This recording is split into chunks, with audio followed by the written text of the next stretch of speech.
Комуздун пайда болушун да билип алдык. Силерге пайдалуу болду деп ойлойм. Азыр кезек бөлтүлдүү бөбөктөрдө, анда кезекти бөбөк ырына берели. Бул жолу Кадамжайдагы номер 2 балдар бакчанын бөбөктөрүнө кезекти беребиз.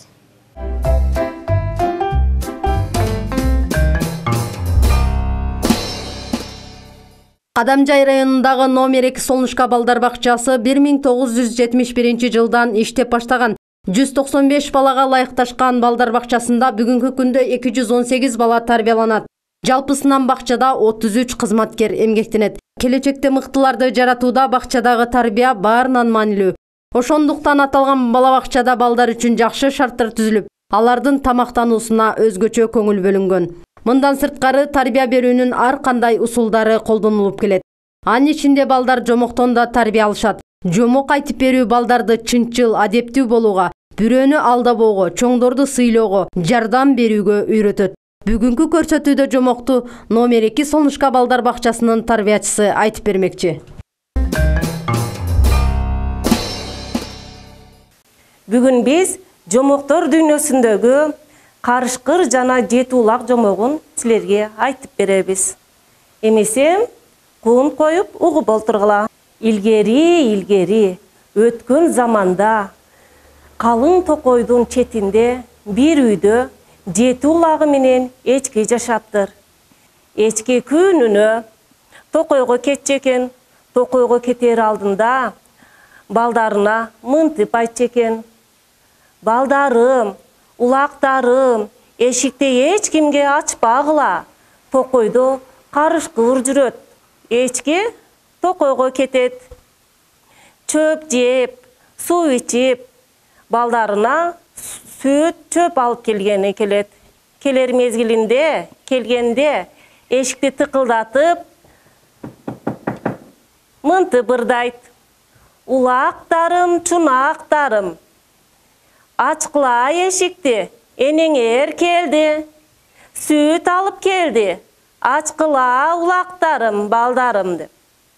Улактар дароо эле энесинин үнүн угуп, эшикти ачышаттар.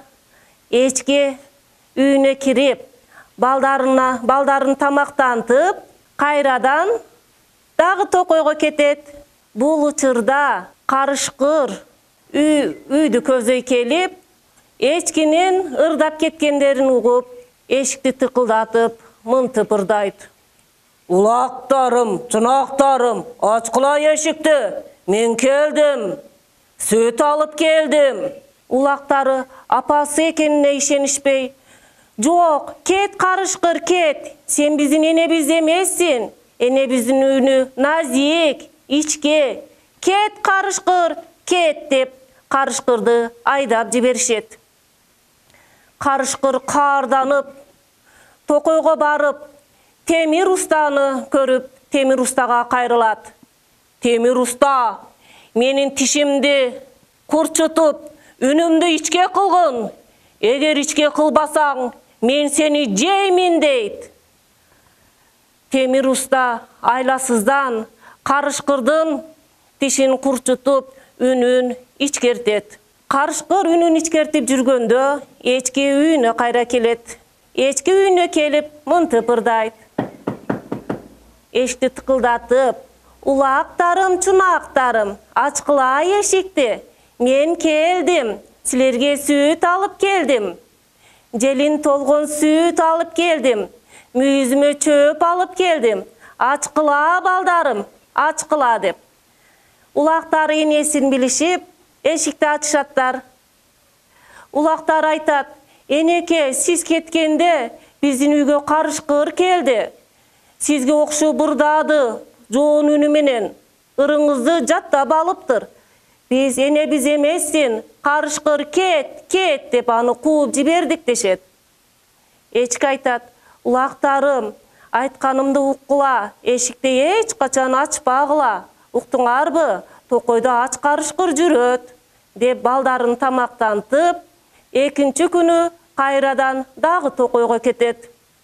Токойго кеткенин билип, эчкинин үйүнө келип, тыкылдатып, мынтип ырдайт: улактарым, чунактарым, энеңер келди, сүт алып келди, эшикти ачкыла деп. Балдары enем keldi dep sүйüngöндөн eşikti açatlar. Ошол эле убакта карышкыр үйгө кирип, бардык улактарды бир заматта жеп салат. Эчки токойдон сүт, чөп алып келип, үйүнө келип, тыкылдатайын десе, эшик ачык. Үйгө кирсе, үйдүн ичи башаламан, бош, эч ким жок. Балдарым кайда кетти деп издеп жатканда, мештин ичинен бир улагы чыгат.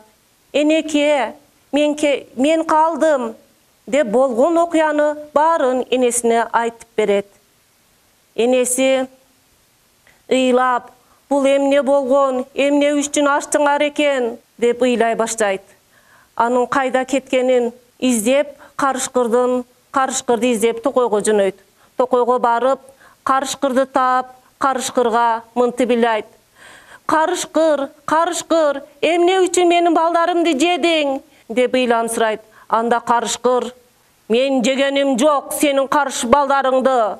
Мен эмне үчүн мынтесин? Мен сенин улактарыңа тийген жокмун деп бакырат.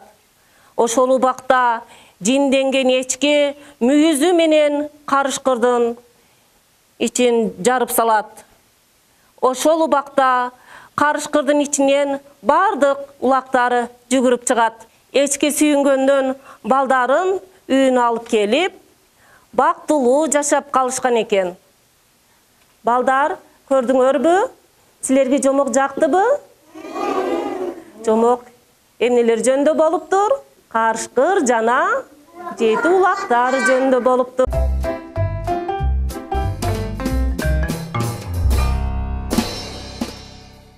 Наш Казахстан чудесный край родной, здесь все красиво, все цветет весной. Здесь все вокруг свежее и зелено, когда на улице июль, когда тепло. Роскошно в золоте купается земля, когда приходит нам осенняя пора. Столько света, столько солнца, столько зелени кругом. Наступило снова лето, и тепло пришел к нам дом. А вокруг так много света, пахнет елью и сосной. Вот бы было так, что лето было целый год со мной. Дождь по улице, по крыше, утром рано начались. Тихо, дождик, тише, тише, я хочу тебе забыть. Мен кыргызмын, кымыз ичип чоңойгон. Мен кыргызмын, кымыз жеден ойгон. Манас баты без үчүн жок анда. Мен кыргызмын, элтагдын ойлогон. Петушок, петушок, золотой гребешок. Мы шли на головушке, чё ты рано встаешь? Калашушечек поешь, детям спать не даешь. Солнышко, солнышко, подойди мне луночка, это сам мне лучше подарок. Если будет грустно, если будет холодно, нам не секрет. Если будет грустно, молча пожалеет.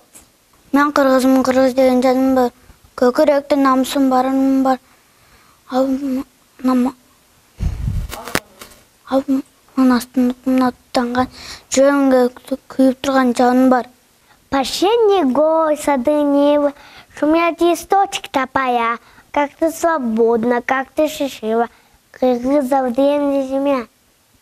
Кыргыз элим кадыр баттуу ыймандуу, эч бир калктын ыйманы. Кичинекей жаратылыш багындай, эч бир кол сунау дастандай.